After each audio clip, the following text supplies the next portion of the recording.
Amén, hermanos, Dios les bendiga en este día. Doy gracias a Dios por la oportunidad que me da nuevamente de poder acercarme a ustedes y poder seguir creciendo en el estudio de la Escritura, en el estudio de la Palabra. Hasta este momento hemos analizado algunos principios del Evangelio de Mateo. Entre ellos veíamos el Sermón del Monte y la clase anterior, o el domingo anterior, veíamos el Sermón de las Misiones. Pues hoy nos toca hablar un poco acerca de las parábolas o del sermón de las parábolas o del sermón del reino. Y cuando nosotros vemos esta cuestión o vemos el sermón de las parábolas, podemos encontrar que son historias que a su vez son tomadas de la cotidianidad de la vida de las personas que están alrededor de Jesús.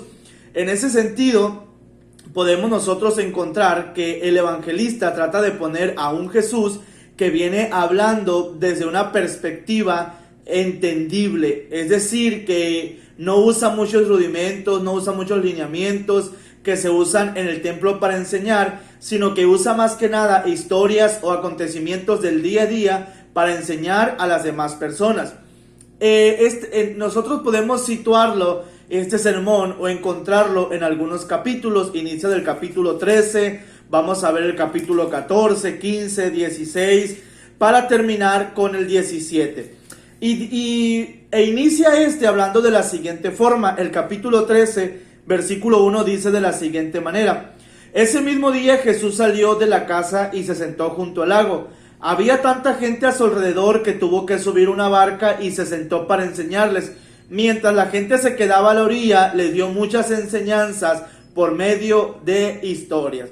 Esto es lo singular o lo particular que nosotros podemos encontrar dentro de estas escrituras, que precisamente son historias que el pueblo de Dios va entendiendo, va encontrando, y desde esa perspectiva, desde esa forma se encuentran dentro del Evangelio según San Mateo. Vamos a encontrar que primeramente nos habla acerca de la parábola del sembrador o la historia del sembrador. Era una historia muy común dentro del primer siglo para ser entendida, pues mucha gente se dedicaba precisamente al cultivo, se dedicaba a la siembra de las tierras, entre otras cosas más. Es por eso que cuando Jesús quiere enseñar y habla precisamente de historias, se sitúa en esta historia, en la historia del sembrador para iniciar. Y vamos a ver que nos habla de diferentes semillas, de una semilla, que cae en diferentes tierras, pero una cae en tierra fértil. Y esa semilla es la tierra, es la semilla que va a germinar y que va a cumplir precisamente con los rudimentos o va a cumplir con los estatutos que demanda precisamente el famoso sermón del reino. Dice el versículo 17, les digo la verdad, muchos profetas y otros justos quisieron ver lo que ustedes ven, pero no lo vieron. También quisieron oír, pero ellos no lo escucharon o no lo oyeron.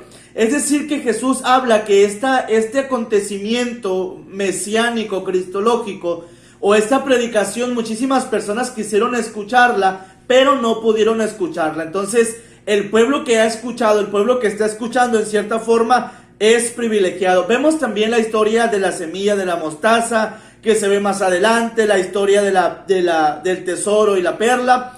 Y es interesante que en estas historias Jesús incluye también mujeres en una forma de dignificación y donde pone de un igual valor al hombre y a la mujer. Es decir, vemos a un Jesús también que incluye a las mujeres dentro de las historias que él está contando. También vamos a ver que el rey compara el reino de Dios con historias de los pescadores, como la cuestión de la red, entre otras más. Algo interesante que nosotros podemos encontrar dentro de este sermón, dentro de estas historias, se encuentra precisamente en la muerte de Juan el Bautista. En el capítulo 14 encontramos nosotros cómo fue la decapitación de él y cómo fue de una forma cruel y deshumana la muerte de Juan el Bautista. Y dice el versículo 13, después de que Jesús supo estas cosas, dice: cuando Jesús supo lo que le había pasado a Juan, se fue solo a una barca hasta un lugar despoblado. Pero la gente se enteró y le siguió a pie desde los pueblos. Cuando Jesús se bajó de la barca, vio a una gran multitud tuvo compasión de ellos y sanó a los que estaban enfermos. Vemos que por tercera vez, si no me equivoco, si no he leído bien, si no se me ha pasado dentro de este evangelio, por tercera vez nos habla de la compasión de Jesús. Y dice que cuando Jesús se da cuenta de lo que ha acontecido, de lo que ha pasado, de la maldad, de la forma tan deshumana en la cual han dado muerte a Juan el Bautista, siente compasión de todas las personas.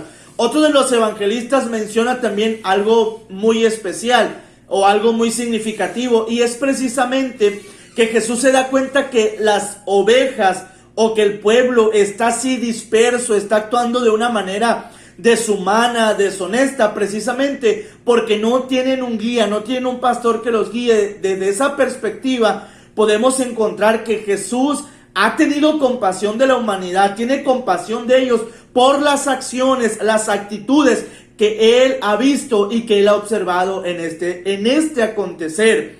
Juan el Bautista muere, es decapitado, y esto hace que Jesús sienta compasión. Y a esto hay que sumarle también las otras cuestiones que Él ha visto, como por ejemplo la injusticia social, la injusticia religiosa, la injusticia política, la injusticia del día a día que se ha venido observando a lo largo del caminar o de la predicación de Jesús. Entonces se acerca y las multitudes vienen hacia Él. Pero cuando las multitudes vienen hacia Él, dice la Escritura que Jesús las ve y tiene compasión de todas ellas.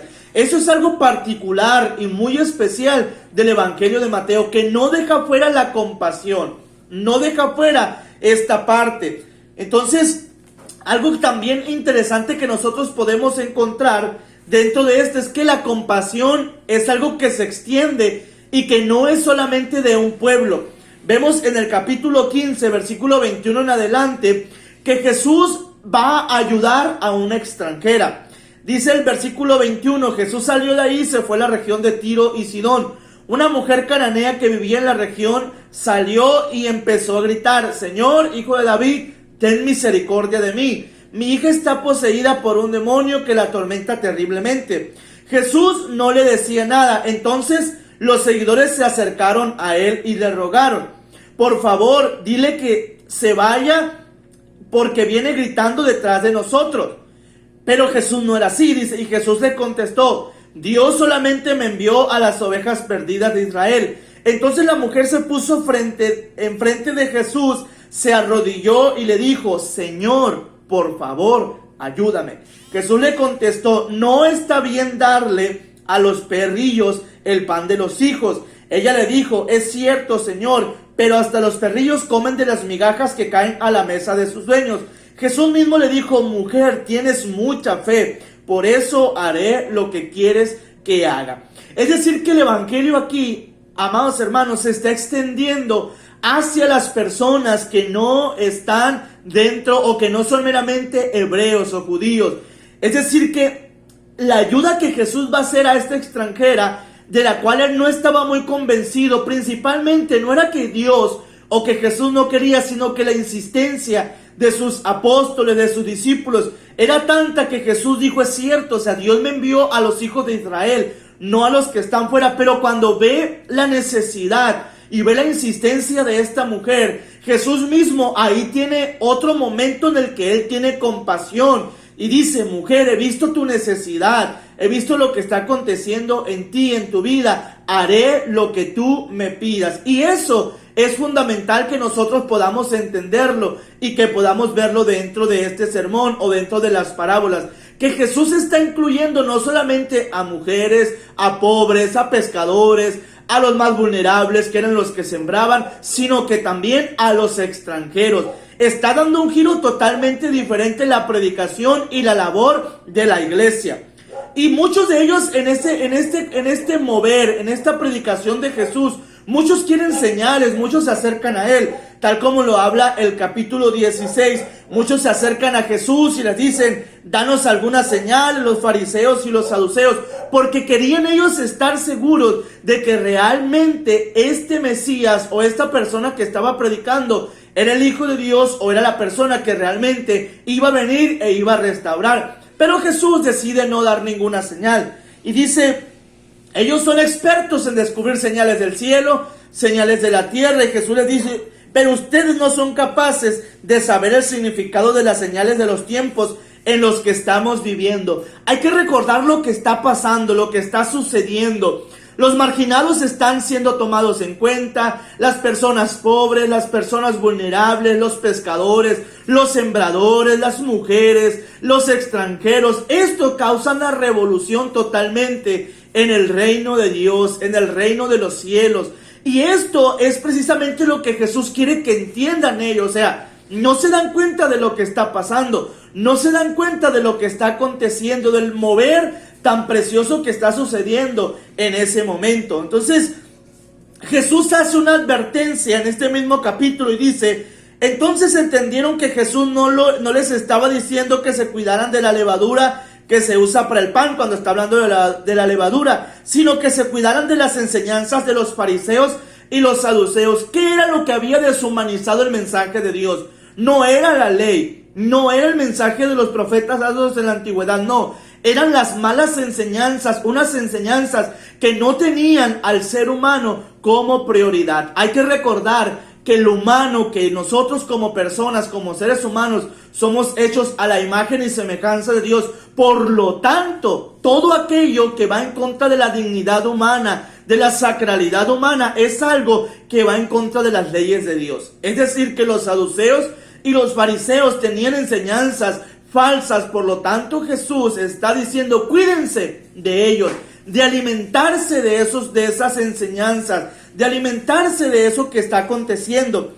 Algo interesante que acontece en este sermón es la declaración de Pedro también, que dice la escritura en el versículo 11 del capítulo 13, dice: cuando Jesús vino a la región de Cesarea de Filipo, les preguntó a sus seguidores: ¿quién dice la gente que soy yo?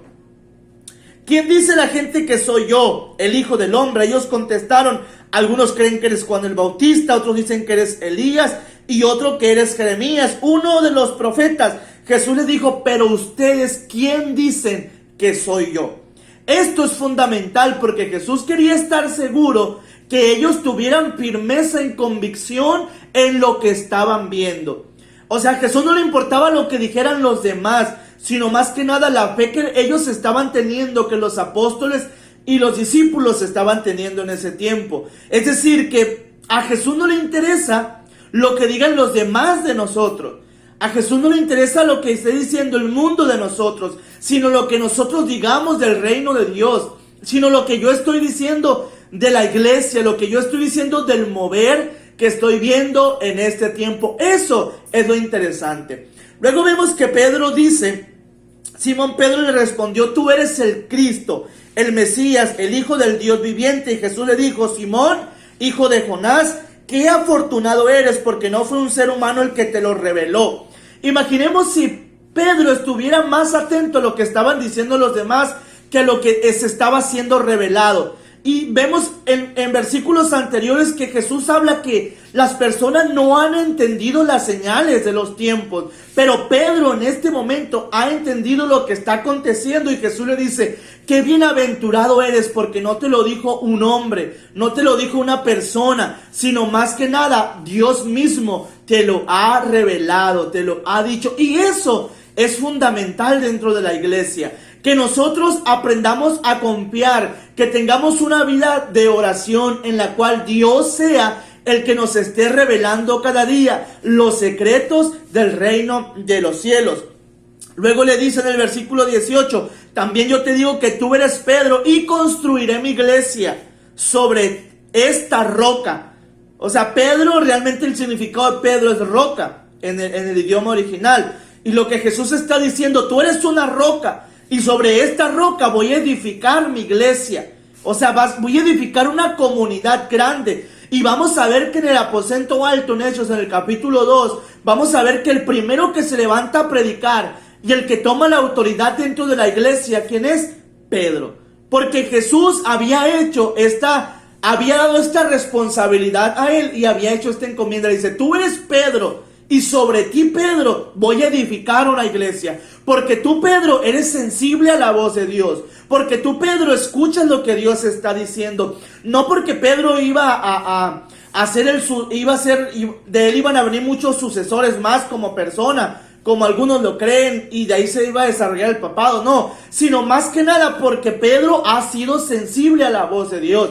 Es decir, que si yo soy sensible a la voz de Dios y a lo que demanda el reino de los cielos, Jesús también sobre mí me puede usar como roca para edificar una iglesia. No es que la autoridad venga sobre un hombre, sobre Pedro solamente, sino que la autoridad está en Jesús, el Hijo de Dios. Por eso cuando Pedro se levanta en el aposento alto, él habla que esto era una promesa, era una profecía del Antiguo Testamento, y la narra.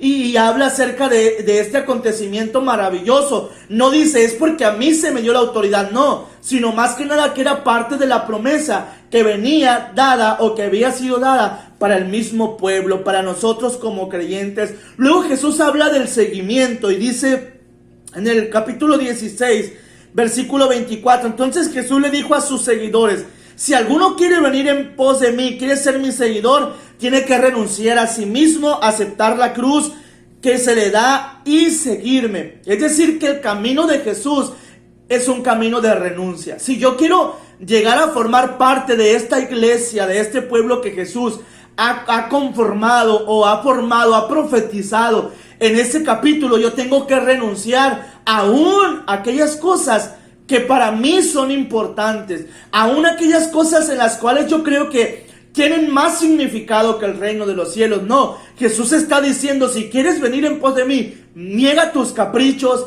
niega tus deseos, niega tu egocentrismo, niega la centralidad en ti mismo, toma tu cruz, o sea, renuncia a ti mismo y sígueme. Y la renuncia tiene un factor, o es un factor muy determinante dentro de la iglesia que Jesús ha formado. Termina este sermón hablando de algo maravilloso. Dice el capítulo 17: 6 días después Jesús llevó a Pedro, a Santiago y a su hermano Juan a una montaña alta. ¿A dónde lo llevó? A una montaña alta. Recordemos que cuando hablamos del sermón del monte decíamos que era una montaña alta, porque la montaña representa autoridad. Dice, donde estaban solos, ahí fueron ellos. Jesús se transformó su cara y comenzó a brillar como el sol, y su ropa se volvió tan blanca como la luz. Entonces se le aparecieron Moisés y Elías hablando con Jesús. Este es un dato interesante, porque dice la escritura que Jesús va al monte, se pone en la autoridad, se pone en el lugar alto, y ahí aparecen Moisés y Elías. Fíjense que Moisés representa la autoridad del Antiguo Testamento, las leyes. Recordemos que en el Éxodo 20 en adelante vamos a ver que a Moisés se le entregan las tablas de la ley en el monte Sinaí, en un lugar alto. Y recordemos que Elías es el profeta, es decir, que es la voz profética, la voz que pide justicia en el mundo, la voz que Dios está utilizando, es el profeta de profetas. Y vamos a ver aquí que ahora Jesús está con ellos, camina con la ley, con la autoridad de Dios, pero también camina con Elías, el profeta, el que demanda la justicia social, la justicia política, la justicia religiosa. Es decir que ahora Jesús, dice Mateo el evangelista, que Jesús está en ese lugar y ahora se ha transformado y forma parte de este grupo maravilloso. Pero vemos lo que sigue diciendo este capítulo. Mientras Pedro hablaba, una nube brillante les volvió, y desde la nube escuchó una voz que dijo: este es mi Hijo amado, con el que estoy muy contento. A este, escúchenlo. Esto es interesante, porque el sermón del reino nos habla y nos dice que a quien hay que escuchar es a Jesús. Jesús está hablando, lo que está diciendo Mateo es que Jesús está hablando de acuerdo a la ley de Moisés, y Jesús está hablando de acuerdo a los profetas. Por eso cuando los apóstoles ven a Jesús bajar de la montaña, Dios les dice: sí, Él es mi Hijo, a Él escúchenlo, a Él pónganle atención. No es que esté desechando la ley, no es que esté desechando los profetas, no, sino que ahora la voz que se debe escuchar es la voz de Jesucristo, de Jesús como el Hijo de Dios. Y esto es interesante, porque Jesús ha rompido muchos paradigmas, hermano. Jesús, cuando mete a sembradores, cuando mete a pescadores, cuando mete la red, cuando ayuda a la extranjera, rompe con todos los rituales religiosos de su momento, con todos los rompe. Por eso saduceos, fariseos se acercaban y ellos estaban en contra de él. Y algunos de los apóstoles, algunos de ellos que tenían su doctrina judía, su doctrina saducea, su doctrina farisaica, ellos impedían que Jesús hiciera muchas cosas, pero aún así Jesús se atrevía a hacerla. Y lo que Mateo está diciendo es que en este sermón, en esta predicación de Jesús del 13 al 17, Dios lo está respaldando. Este es mi Hijo amado, a este escúchenlo. Él camina con Moisés, con la ley. Él camina con Elías, con los profetas.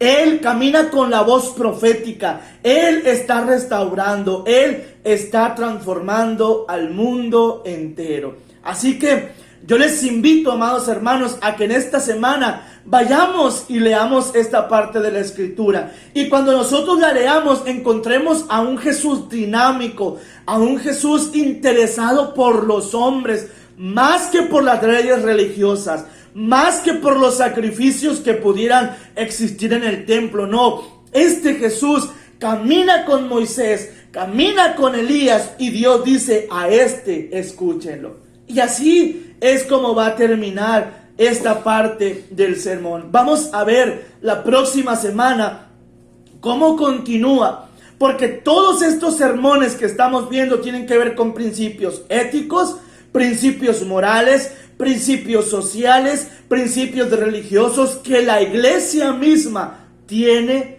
que seguir predicando y seguir anunciando. Así que el deseo de mi corazón, hermanos, en este día es que Dios les bendiga, que Dios les guarde y que en esta semana juntos podamos seguir creciendo en la fe. Dios les bendiga y nos vemos el próximo domingo.